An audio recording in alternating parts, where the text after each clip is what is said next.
Hello, everybody, and welcome in to Blue Jays Today, where this Friday we are getting oh so close to pitchers and catchers reporting, to spring training happening. I mean, like, we're within spitting distance, everybody. It's not far away. It really isn't. That Guerrero extension deadline, that is approaching quick. There is going to be baseball on your television screen for 2025 before you know it, everybody. So in this one, we're going to talk about free agency and whether or not it is done for those Toronto Blue Jays. Pete Alonso is now off the board. Alex Bregman is still there, and there are some reports about Alex Bregman with the Toronto Blue Jays that we're going to get to.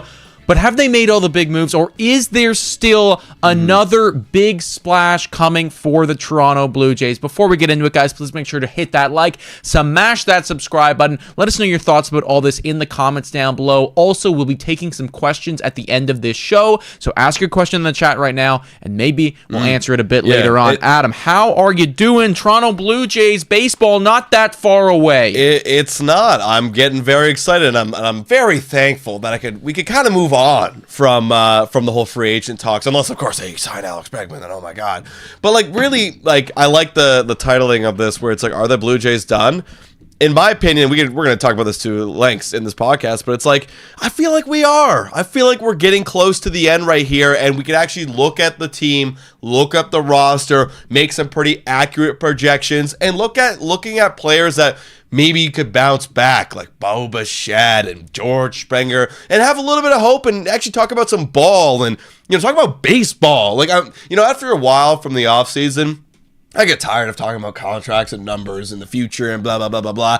I like to talk about the actual game of baseball, the fundamentals of baseball, and I'm excited to start that conversation very shortly. Yeah, because at the end of the day, all of this stuff that we chat about right here, I mean, it's all for one thing, and that's winning baseball games, correct, right? And ultimately, like, that is why we're here. We want to watch our favorite team win some baseball games. Now, one guy that would help with that is, of course, Alex Bregman. And we are going to bring up some of the latest reports involved there and kind of talk whether or not we think there is any reality where they end up with him. Because when you're talking about a big move at this point, unless there's some, blockbuster trade that we're just not seeing or we're not thinking of right now, it's effectively Alex Bregman or nothing. Yeah. Now, they did go out and they get Anthony Santander, and they did go out and get Max Scherzer, so they've addressed the team already.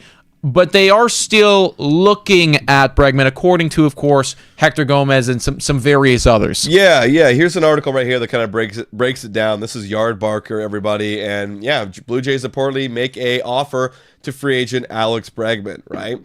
You have people right here. I think, here it is. Hector Gomez. The Blue Jays have a 6-year offer out for Alex Bregman. And Hector Gomez is quote tweeting Bob Nightingale, saying the free agent third base Alex Bregman has no interest in a short-term deal. He's looking for a 6 or a 7. So if the Blue Jays actually have a 6-year deal out, and there's not a lot of teams really out there looking to give him a 6-year deal, because I believe the Cubs weren't going to give him a 6-year deal. No, they weren't. I think they were at 4 years. They're at 4 years. So if that's the case, well, then you'd have to assume that they're out of Alex Bregman, unless the market somehow shifts to let's do a Cody Bellinger type deal. Let's give you a 1-year, prove it with some opt-outs. But I don't think he's looking for that right now, as we've been hearing. So if that's the case, well, is it, again, down between the Astros and the Blue Jays, who are having 6 or 7 year deals? It may be, but right now we're kind of hearing reports that, it feels like the Astros camp are looking at getting him back and offering him that type of deal and offering him for that 156 that we've been looking at. That number's been kind of tossed around for those 6 years. And if for the Blue Jays standpoint, if you're going to go and get Alex Bregman, you're probably going to have to offer more than $156 million to convince him to leave Houston. So if you're thinking about that, well, then how much are we talking? $170 million, $175, $180? Now it starts to get out of hand, and I don't know. It just seems like a little bit of a pipe dream for me to get Alex Bregman at this point. We were also talking with Scott on the Walk Off podcast earlier today. There's a video out right now, by the way, everybody. So after you're done here, if you want to hear more commentary with Scott, go check it out. We were there doing a little collaboration, and he was saying too, I mean, a 6-year deal for Alex Bregman, like that alone, I mean, it'd be nice. Of course, he would help the team, but that alone is a little bit scary, and it, brings up various questions about what would a Guerrero extension look like if we can have one? What would future free agencies look like? Are we still in on guys or not, right? Because Bregman would eat a large chunk of your payroll. right now, where I'm at with the Alex Bregman stuff and just kind of the Blue Jays offseason as a whole is I'm walking in assuming this is the team that we have. And I think, and I would encourage all of you guys to start doing the same. Don't put Bregman in a Blue Jays uniform in your brain. I know it's nice. I know I would love to put him, in my mental image of the projected lineup, batting 2 right there, getting on base for Guerrero and Santander, doing all that stuff. Don't do it. You're gonna hurt yourself. Exactly. I think what they've done here is they put their offer out on the table. Toronto Blue Jays have. They put their offer out on the table. It's competitive. It's not overtly competitive. And I think that they're just going to leave it there. It's like, hey, man, listen, we know that you want a 6 or 7 year deal. You can go elsewhere. You can look for it. We're not dying to get you over here. This is what we'd be willing to pay for you. If you walk away from it, all right, you walk away from it. I think that's where they're at right now. So if Alex Bregman is not getting his 6-year deal from the Astros, from the Cubs, from anybody else, from the Tigers, he's just not getting that from anyone, and he does inevitably come back to the Toronto Blue Jays, fucking awesome. We just hit big. We hit the lottery. But I would say assume that's not going to happen, and then if it does, we can be pleasantly surprised. Yeah, look, and if it does happen in this hypothetical world, I see people out there talking about, like, I don't want Bregman and all that. Like, no, I want Bregman for the first 3 years of that contract, right? Like, you never know. It could age great. It could age poorly like George Springer. Granted, Alex Bregman plays a very less taxing position than George Springer did and doesn't have as much injury history as George Springer did when he signed with the Blue Jays, same age. So maybe it develops a lot better. Maybe he is playing into his 34, 35 years and isn't a total wash. But point being, like, you get Alex Bregman and you do somehow manage to get a Vladimir extension done as well. You get both. Crazy. First of all, that's insane. A+++ offseason. But now I'm looking at the future of the Blue Jays completely differently. I am excited to have Alex Bregman on this team because I know for at least the next 3 to 4 years, I'm going to have the core of Vladdy, Santander, and Bregman for at least that time being very, very productive and very, very good. And then guys will come off the books like Bo Bichette, Springer, Chris Bassett that maybe you can go get some other pieces with. So for me, that'd be very exciting. But if you get Alex Bregman and then Vladdy walks, it's a different situation. Now I don't know what the hell we're looking at. It can get very confusing very quickly, and that would be a tough situation to navigate. So ultimately, those are our thoughts about Bregman, the rumors right now, and I think we're going to leave it there, and we're going to continue with the rest of this podcast, assuming that we don't get him, right? Because ultimately, I think there is a better chance than not that he isn't going to be a Toronto Blue Jay, even though that they do have an offer on the table. So if he's not, the question still stands. Are the Toronto Blue Jays done? Now, I know off the top you said, yeah, we're probably done. I would argue that we might be done with the big moves, right? Now, I'm not including a Guerrero extension in that because that's kind of like a whole separate thing, which we will talk about in this one. We might still do that, which would be a huge move, but kind of different than the free agency stuff. I think that we are probably done with the big moves in terms of the free agency and probably a big trade too. I don't really see a big trade happening, but I do still think that the Toronto Blue Jays are going to add someone. One topic that we just continued to bring up on the show with Scott today was the lack of a lefty on this team pretty much at all. Yeah. And the only one right now, this is a scary thing to look at, guys. The only lefty that is on the Toronto Blue Jays pitching side of things is Brendan Little.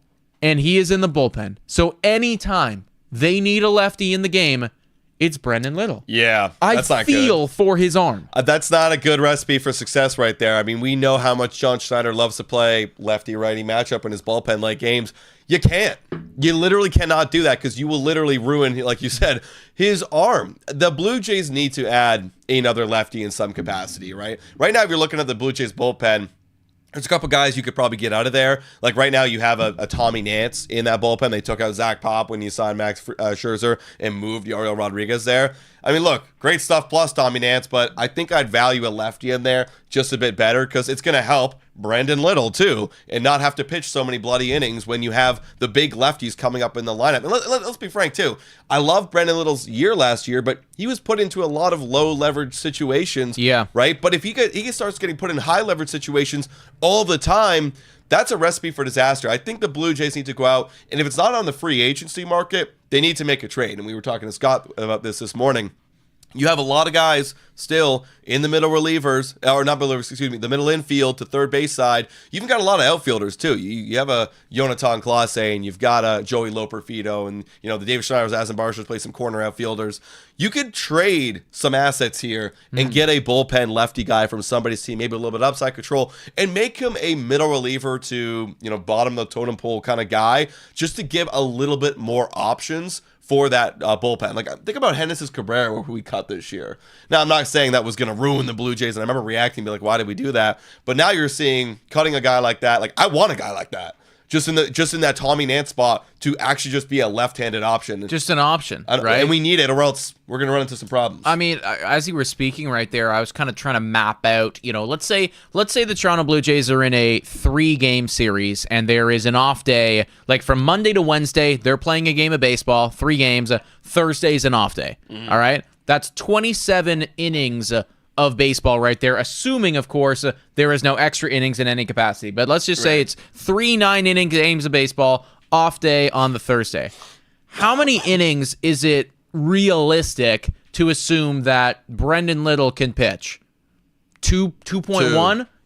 Like if you know what I mean, like really, on average, if right? you really need him, right? Because think about what that averages out to. If he pitches 2 of every 3 games, it's a lot of fucking innings. That's 100 and 10, 20 innings. It would be a ton of innings. That's too many innings. So then, you're thinking to yourself, okay, so that means that for 25 out of the 27 innings in any one 3-game series that we play. This isn't even including the times where there's no off days or there's no anything, right?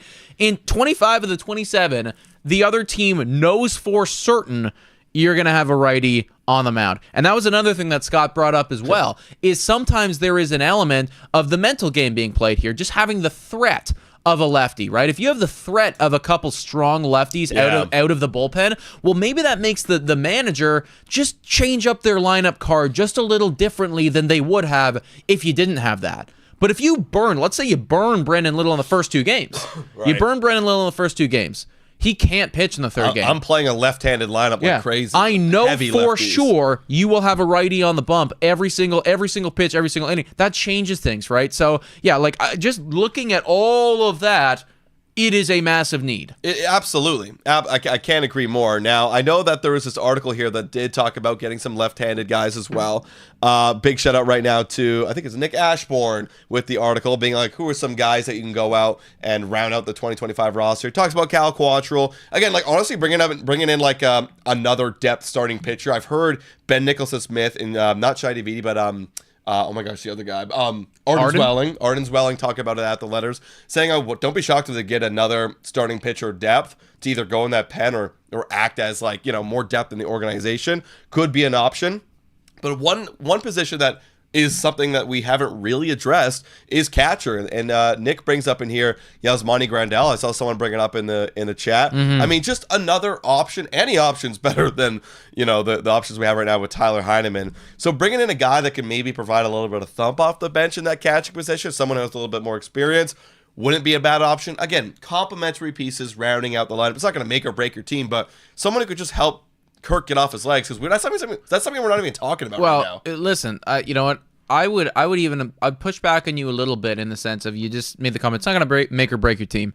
It probably won't make your team, but by not getting it or by not getting this depth, you have the option of breaking your team because, let's just say, for instance, either one of Brendan Little or, Alejandro Kirk. Alejandro Kirk, first month of baseball, goes down for like 2 months. He's hurt bad. Right. I mean, who's catching? It's Heineman. Right. Like, how much does he know of the pitchers, right? Like, that's going to impact every single one of the starting pitchers. It's going to impact the defense. It's going to impact the bullpen. Not to mention the fact that you just have now a complete dead spot in the lineup until Alejandro Kirk gets back. Now, I'm not saying that Yasmani Grandal is the answer here, but it just mitigates the risk a little bit, whereas right now it does feel like if Kirk gets hurt, I mean, we're we are going to be flying by the seat of our pants there until he comes back. Yeah, regardless of if Kirk's hurt, we're cooked. And we've put ourselves in that position right now by trading away all of our guys and getting scary place to be. Remember when we used to have the best pitching or catching depth, in all of baseball. We had the best 1-2 punch back in 2022. And then luxury with Gabriel Moreno. Oh, right? Luxury. Then we trade him away. And now we're really seeing just basically what an average baseball team goes through is you just have one kind of guy. And I saw some tier rankings, Kirk's just a average guy. You throw it out there and you feel really good about it. But yeah, if you lose your catcher, we don't have a catcher. And that's just the reality we're in. We need somebody to call that defense, to be, out there with the boys, that has that camaraderie, the chemistry too, because there's also that other aspect of things where, Kirk, he knows these pitchers now better than anybody on that team. You know what? Which maybe points to Tyler Heineman.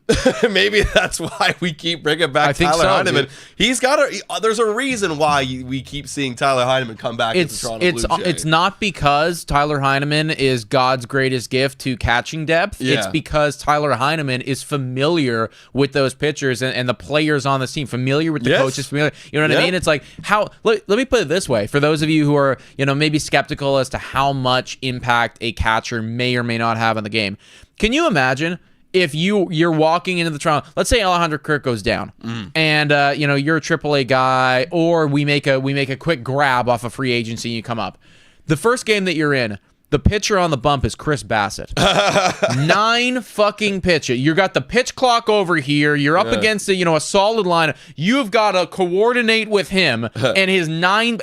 That alone is going to take a bunch of time to get used to. I guess that's why Chris Bassett calls his own pitches. I mean, he's got the he has to, man. Because no one can. Because think about how much time he'd waste going through all 9 pitches trying to get the one he wants. That's why he calls his own game. But I hear what you're saying, where it's you got to catch that guy. You got to learn his game. You got to learn Kevin Gausman's game. The rhythm of these guys. Game. Yeah, right. It's an impossible task. So, I guess to circle it back to where we started this whole thing. Are the Toronto Blue Jays done? Yes and no. Because if you're interpreting that question in terms of Pete Alonso and Bregman and all that stuff, I do think that they're probably done with the tens of millions of dollars, free agents. No, millions. You know what I mean? I don't really see us getting another free agent that is going to be have an average annual value over $10 million. I just don't really see that happening at this point. Yeah. I think that probably you're going to be looking at some depth pieces, like a Grandal, like a bullpen arm. And then, like we brought up earlier, too, that infield to me, a lot of those prospects, Barger, Lucas, well, I don't know if he'd be worth a whole lot, but he's not infield He's more either. Valuable to the Jays than he is to a trade Actually, market. I bring that one back. Leo Jimenez, Schneider, if there's anything there at all. There's a lot of players right now that are kind of lumped into one spot that don't have a solidified playing time.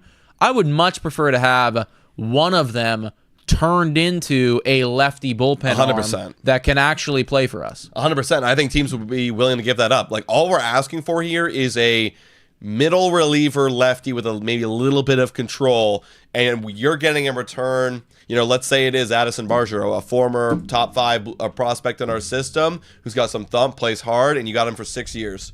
That's very enticing. And I think the Blue Jays, probably not soon, but like we saw during spring training last year, remember when we traded Espinal because we had just depth at that position? We traded Espinal mid-spring training. I think you'll probably see a few moves like that happen. Remember we brought in a lot of minor leaguer guys too, like Joey Votto and Eduardo Escobar and Daniel Vogelbach. You might see guys like that because, again, still looking at the lineup, there's still that kind of missing hole of that thump of maybe someone could break out. And while I love relying and trusting and hoping that one of these young guys break out, it's nice to get an option of a veteran guy. Maybe he has got something left in the tank. Yeah, man. I mean, that's what spring training's for, right? It is just kind of an audition. And that's what it is. I think it was in spring training. We saw Danny Burgers do a bit more than Escobar and and Votto because he was injured and everything like that. But that earned him a little bit of playing time. Then obviously it was inevitably, cut later down the line. He wasn't doing very good.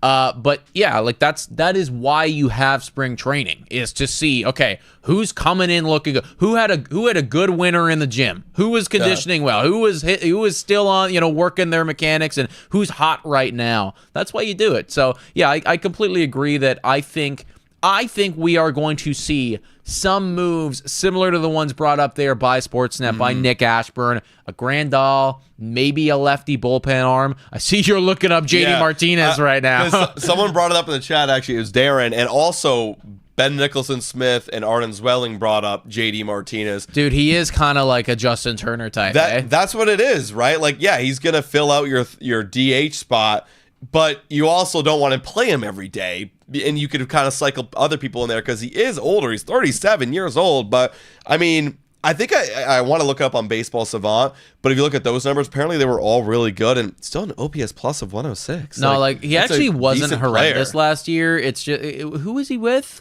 I think he was with the Mets. Was it with the Mets? Yeah, he was with the Mets. Okay, I wasn't sure if it was the Dodgers or the Mets because I know he was with both of them pretty recently. But, yeah, like you do forget about JD Martinez now. Again, not one of those guys that I think is going to make or break the team, but would certainly help with the depth should some guys get injured. Also, too, right? A lot of people are kind of banking on Will Wagner being that breakout guy. What if he isn't? What if he comes in and it's like, oh my God, like, first, throwback to when everyone in spring training was saying Bowden Francis was going to be amazing. He was going to come in and be great.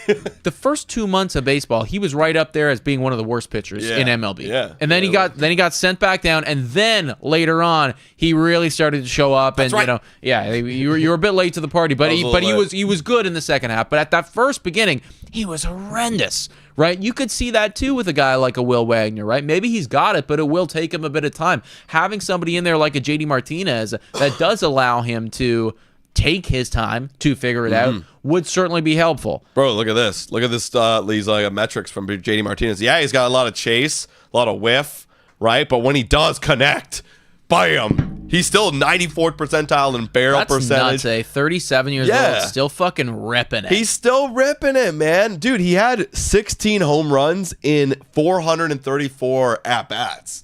That's nothing to scoff at. Like, I would take that from JD. And you also got to factor this in, too. He started off the year injured. He came back midway through the year. Yes, he batted 235, but maybe there was some factor in that, trying to catch up, and he had a lot of swing and miss. What if he starts off the year in spring training and, again, I'm not trying to sell you on the hype. Yeah. It's funny how we turned to you pretty quickly. I was like, probably no more big moves. And now this is a massive but it is actually a low-key, I would say, like a low-key, very sneaky signing. No, I hear you. And one thing that I actually like quite a bit is you look at that on base percentage. I mean, there's a difference of close to 100 points right there last season. And for somebody like a JD Martinez, that as a veteran, he will know when to take his balls and then swing after them. So again, I'm certainly not going to push back on JD Martinez at all. This to me feels like one of those ones where if you can get him at a good competitive price, like I'm certainly not breaking the bank for JD Martinez in any capacity. And if they did bring him in, it would be on a 1-year deal, probably something. Well, what did we pay Justin Turner again? 14.5, or it was like 13.5 with upside of 14.5 or something. Is that what it was? Yeah. Okay. That's a lot of money. That is actually a surprising amount of money. Granted, he was coming off of a better year than Martinez's last year. So who knows? Maybe JD Martinez, name value alone probably gets him like around 10 or 11 or something like that. But wouldn't be a horrible move. But that would be like a pretty big move moving forward, in my opinion. Yeah, and that's one of those nice rounding out the lineup moves. Again, you don't have to play JD Martinez every day unless he literally is popping the hell off. But you could play this guy like 4 of 6 games during the week, give him rest, and then like use that DH spot to get George Springer off his feet or Santander, or get Will Wagner in the lineup, or whatever it might be.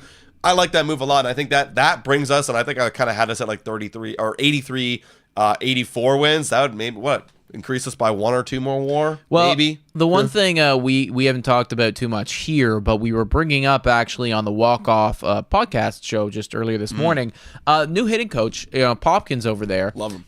Like one of the things that he was very successful at over there in Minnesota was keeping the guys on the bench good at something. And when you looked Keeping them hot. Yeah, when you looked at that Minnesota Twins team last year, there was like several guys out there that, you're like, damn, why is this guy not starting every day? And he had like an 800 OPS. It's like they bring in a pinch hitter. There's another 800 OPS. How does this keep happening? What's going on here? He was really good at keeping those bench guys hot, keeping them in their roles. The depth on the Twins was great, right? And if you give him players that I would imagine that have talent, like a JD Martinez, he might be able to do something similar. Yeah, like I'm looking at guys right here. For example, Matt Woolner. This guy kept coming into ball games, played 220 at-bats, 895 OPS. Never heard of this guy ever in my life. How does this guy absolutely doing this? Couldn't tell you why. Trevor Larnach, 772 OPS. That's a very solid OPS. Played 112 games, 355 at-bats. Or 355 at-bats, yeah. Like, that's crazy. Brian Buxton, when he was getting injured all year long, again, he's a different kind of talent, but point being, he comes back and he's ready to hit 859 OPS. Yeah. There's guys, and then the years prior, you look too, this was kind of a down year for them. But years prior, especially in the year where they kicked our ass in the playoffs, like you'll look at guys all up and down that lineup. Eduardo Julian, he's a just notorious guy for being a bench split roll. 840 OPS coming off and playing only 338 at bats. That's phenomenal. Ryan Jeffers, like same shit. Yeah. It's incredible. You look up and down the lineup how good they are. Point being, having talented players on the bench that don't have to start every day might not be the worst thing ever. Before we move on, I do see some people in the chat bringing this up, and I actually completely forgot about this, but I did see it on Twitter. Alex Verdugo, have you heard about those rumors? I'm not even looking at that. If he signs with the Blue Jays, that doesn't make any effing sense to me. Like, it actually doesn't make any sense. First of all, you have way too much depth in your outfield already. Guys that can do the same thing that are younger and be way cheaper. And also the personality type just does not mix with the Toronto Blue Jays. I find that so hard to believe. Incredible. He did not have a good year last year. Great fielder, and I can understand if the Blue Jays would be in on him, but no. There's no room. So here's the thing. Last year, I'm looking at his numbers right now. Last year, Alex Verdugo was what Miles Straw wants to be. You already have him. But he is better. He is better offensively speaking than Miles Straw. Not by a whole lot. No. But like this is what Miles Straw in his best year ever might do. Is what Alex Verdugo did last year. So like Verdugo would be okay, but it's not. This is not a pressing need for me. If we're bringing in somebody to play offense, play some fucking offense. We don't need any more like defensive first type of guys that are going to come in here and clog the lineup. And we don't need guys that create problems in a clubhouse. Like this guy's notorious for problems. We don't need that right now. On the final year of The Last Dance, I don't need Alex Verdugo stinking up the clubhouse. Yeah, I agree, right? You're not, listen, if you were like back to where you were a couple of years ago in Boston, maybe we could talk, but like a 650 OPS, you're not allowed to have an attitude like that. No, with that. You can't be complaining. So that's kind of our outlook right now on the Blue Jays roster and whether or not there's going to be some big moves. You guys let us know in the comments down below if you think another big move is coming or what other players that we haven't even brought up on this podcast. There's so many out there that could go and fill out this lineup and this roster. So let us know down below. Before we move on, let's give a quick shout out, everybody, to the sponsor of today's podcast. If I can actually pull it up, here it is. Whoa, time for a quick shout out to the sponsor of this video. Hit your picks and knock it out of the park with Betway. Scan the QR code down below to join the action. Only available in Ontario. Must be 19 years of older to participate. Please play responsibly. Now, everyone, back to the content. Shout out to Betway, everybody, for being absolutely phenomenal. It is the place to go if you have any interest at all in sports betting. This is the weekend for it, right? Doubling down. We kind of brought this up before. Well, I mean, let's double it down. Let's do it again, right? Because I mean, there's so much to say about the big game. Chiefs, Eagles this Sunday, obviously. Kendrick Lamar halftime show. Lil Wayne wasn't happy about it at first, but I think he's okay with it now. Oh, really? Yeah, because it's in New Orleans, and then there was some. I don't remember. He's from New Orleans. Yeah. It's like he was like really upset about it, and especially too because Kendrick Lamar played the halftime show like a couple of years ago. Yeah, he did. Yeah, that's so weird. And Lil Wayne was like, dude, like what the hell? I'm a huge football. Whatever. Yeah, beef between rappers. I think they're fine now. Right.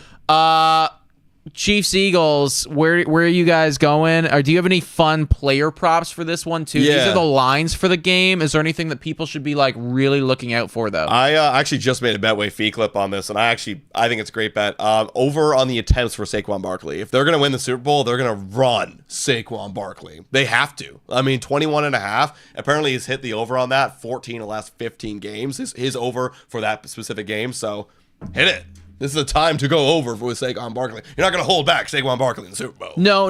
You're going to run him completely. The thing is, it's all about, like, can the Chiefs actually stop it? Now, nobody's been capable of stopping him up till this point this season. Like, he's just run rampant. Yeah. So, yeah, like, he'll probably, I think I prefer the over on yards for him or picking a alternate thing just because it's like if they are down in the game, then they are going to need to force some things. Whereas I could easily see Barkley like ripping one off for like 70 yards or something like that.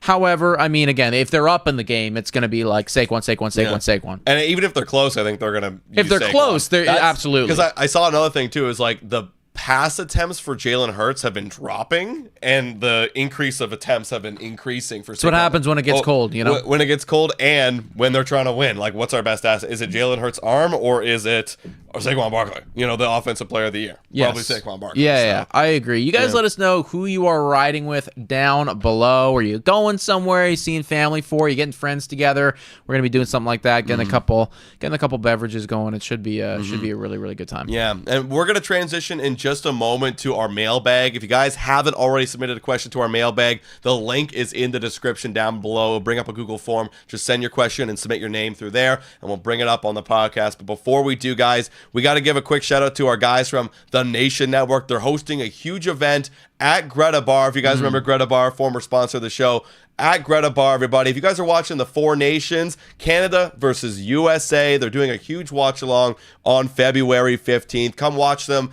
Come watch the Nations with the Nation at Greta YYZ. It's presented by Fountain Tire. Don't miss the Canada US on February 15th. It's hosted by Nick Alberga. If you watch Leafs Morning Take and Zach Phillips, they've got ticket giveaways, memorabilia, trivia, t-shirt tosses happening all night. It's a once-in-a-lifetime opportunity. So the entry is free with a reservation because it is a ticketed event. Doors open at 6 p.m. Grab your free tickets at nationgear.ca. Go check it out if you're downtown Toronto, everybody. Now, before we do get to the mailbag and everything like that, because we are so close, 10 days away now from the Vladdy extension, it is fitting that we obviously need to bring that up right now. Right. 10 days away from Guerrero either being a Toronto Blue Jay for life or potentially going to free agency. Yeah. Where give me a temperature check right now as to where you're at with this. I feel like every day is going to be a little bit different here, but 10 days, not that long, man. Well, it's interesting because I think I don't think if the closer we get, the more anxious I'll get. Maybe I will. I don't know. Maybe I'm speaking on my butt. But I think if a deal's going to happen, it would happen on the final day or two, because like you're going to capitalize on the time that you do have, and the Blue Jays are still out there trying to make a little bit more moves. I wish I could pick a side and say, yeah, for sure they're going to extend him, or yeah, for sure they're not going to, but I do tend to lean on the conservative side that they're not going to get it done. I mean, I haven't yet seen this Blue Jays front office make a smash deal like a Vladimir Guerrero Jr. The biggest one was George Springer. And you think about this would be more than 2 times, could be even closer to 3 times the amount of what George Springer's contract was. That's a big increase. And I've seen this front office. I know what they do, and they're very conservative in the way that they spend and the way they value players. And if they don't have a value, like an evaluation of him that he's looking at, which is the $450 million range, that's Vladdy incorporating the market. If we're right now, there's no market in play for the Blue Jays. They're not really anticipating that. They just go based on his value. Well, then they're not going to give him $450 million. Maybe not. Maybe I'm speaking on my ass. Then it makes me think that they're going to let the market determine what he is versus what their calculations determine what he is. So I'm looking at the guys who are in charge of this negotiation, and that's where I'm leaning that they don't get it done. Okay. I hear you. I'm slightly more on the optimistic side of things, not crazily so, but I'm looking at this more of as a glass half full type of individual, just because I truly believe And it all comes down to the money, and dollars and cents. We don't. If the Blue Jays are only offering you $300 million, which I don't think they are, but if that's all they're doing for you, then okay, you're going to free agency. It's going to happen. But I just think that ultimately it does make sense for Vladdy to sign an extension here. Unless, of course, he genuinely hates the place, but that's not true, right? We know that's not true. He likes it here, right? So he likes it in Toronto. So I think it makes a lot of sense for him to mitigate that risk. His career has been very up and down. You never know what's going to happen. Of course, you're confident and you're okay with walking away from the table and betting on yourself. But this is just me as an individual. I would find it very hard to leave $400 million on the table so that maybe I can get 450, a year later, assuming I play great. That's me as a human being.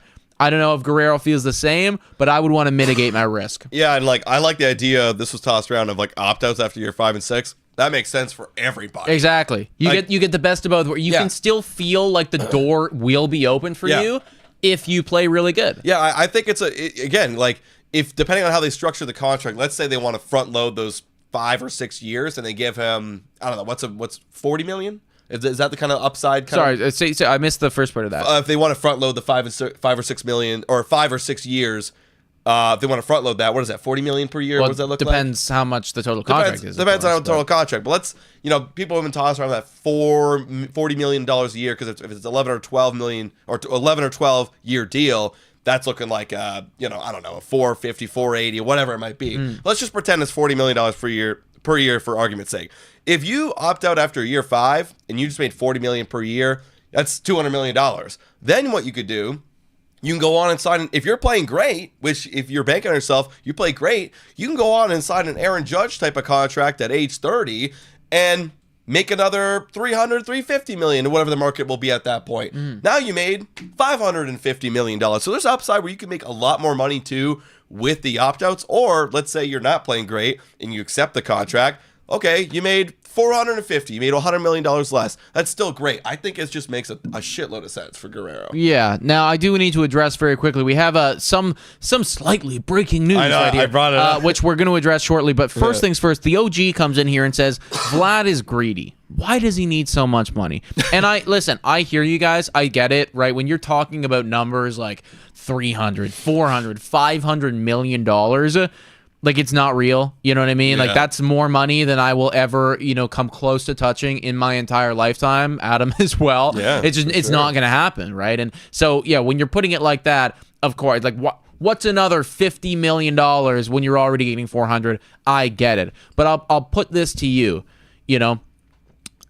if you are, buying a television and, the place right around the corner is selling the television for $1,000, but the place 5 minutes past that is selling it for $800, you're going to walk the extra 5 minutes. And you're going to go there. Yeah. Guerrero, he thinks that he is worth that amount of money. He's not going to sell himself short, right? He has got a product that he is very confident in. And you know what? You shouldn't be taking discounts, like if you don't have to. So I hear where you're coming from. I don't think it's a greed thing, though. I think it's just like, hey, listen, like, this is what I believe I am worth. Yeah, and look at it this way, too. You got to put yourself in his shoes. This is the one time, possibly the one time, where you can sell what you've been building your entire life for. This is the one time that you have the opportunity to sell it. Wouldn't you capitalize on the most revenue? Unless, of course, you're looking at Pete Alonso and you really value the Mets and you just want to play that for the Mets, and maybe your whole life you've been wanting to play for one organization, but it's to someone's right if you have a product to do what you will with it. And if you want to capitalize on that one sale, you deserve to do that. So, I mean, I don't look at it as necessarily being greedy. I think anybody does it in that time. And frankly, I would go so far to say that it would be irresponsible of him, if he's like, oh, whatever, I'll just sign for 200. Yeah, exactly. You have an opportunity. Yeah, you have a gift. You have an opportunity that not a lot of people have. So, yeah, like, you should take it. Now, moving on, we got some breaking news about Max Scherzer right here. But he's talking to the media right now, and he just said, feel pretty good. He's feeling pretty good about this Toronto Blue Jays team. He says he was attracted to the Blue Jays being an all-in position. So he's believing in the fact that we are all in on this. And he said, I'm not just playing to play. I'm playing to win. I feel like Toronto offered that. We know that is definitely what it was that he was going to come for. We kept saying that to everybody. It's like, look, it's not about the money for him. It's going to be about winning. He also went on to say that he's a very, very good offseason. Yeah, sorry. The ad played a little bit. Here we go. He's also said that he's had a very, very good offseason and is right on schedule with bullpen training, etc. I'm so happy to be in my normal routine, and hopefully I see the benefits of that. So Andy sounded particularly excited to be joining a veteran Blue Jays rotation. That's what I've been saying. I'm like, you're joining Bassett, who you've also already played with, Kevin Gausman, and Jose Barrios. Like, think about all those veteran guys hanging around. Like, that's very exciting, and I like to hear that update. I mean, obviously he's not going to say like, yeah, I feel like a piece of shit. No, of course not. But like, if you can get 20, 25 starts out of him, like, hell yeah, that's a win. Peyton coming in here saying, ooh, time to buy season tickets. Yeah, I mean, listen, guys, obviously, we knew he was going to say that. And if he said, can you imagine if he came out and he was like, actually, my arm feels like ass right now. Yeah, that'd be terrible. I'd be like, No, but we knew that health was always going to be the factor with Mad Max. And we knew that if he was coming here, he was going to be bought in. That's half the reason that I was so excited about the signing to begin with, is comments like that. Because if you're hearing Max Scherzer, like if fucking Ernie Clement is hearing Max Scherzer talk about how bought in he is, I mean, you are buying it, right? Like, because that's like one of the generational players of the last, like since the 2000s began. That's one of the top 5 best pitchers in the last, 25 odd years, right? Like, this is a guy who was on your team in maybe the last year of his career, and he's leaving retirement on the table to come play here and to win one more time. Maybe he did find a commonality in that, where it's like, I'm looking to go all in this year. Could be it for me. And I'm with a team that's also looking to go all in this year because he sees the writing on the wall. We've all been talking about it. It's the final effing dance. Or is it the last dance? It's the last effing dance, I like that. I know. I know it's not breaking news. Connor's like, whoa, where's the breaking news? It's just a quote. Yeah. I mean, it's a fun We're feeling good about it, everybody. Good. We're getting close to baseball. And honestly, let me tell you guys, I am so amped to watch Max Scherzer take the bump for the first time. Whenever the first time that he pitches in spring training, we're live. We're watching that game live for sure. I don't know our spring training schedule when we'll be doing live streams, but Max Scherzer's start, you better fucking believe we're going to be watching that one. I'm excited, man. I hope we make some more moves and I can kind of move up my prediction from a solid 83 or 84 to a 86, 87. That would be something. Dude, 86, 87 wins. You are in that wild card mix. Can't guarantee that you're going to be there, but like you're there. Let's move on and transition to the mailbag. Shout out and thank you to every single one of you guys who have submitted a question in the mailbag. If we haven't got to your question yet, we apologize. There's a lot of questions in there. Keep asking us. The link is in the description. If you want to ask us a question that we will answer here live on our Blue Jays Today show or any of our other live streams,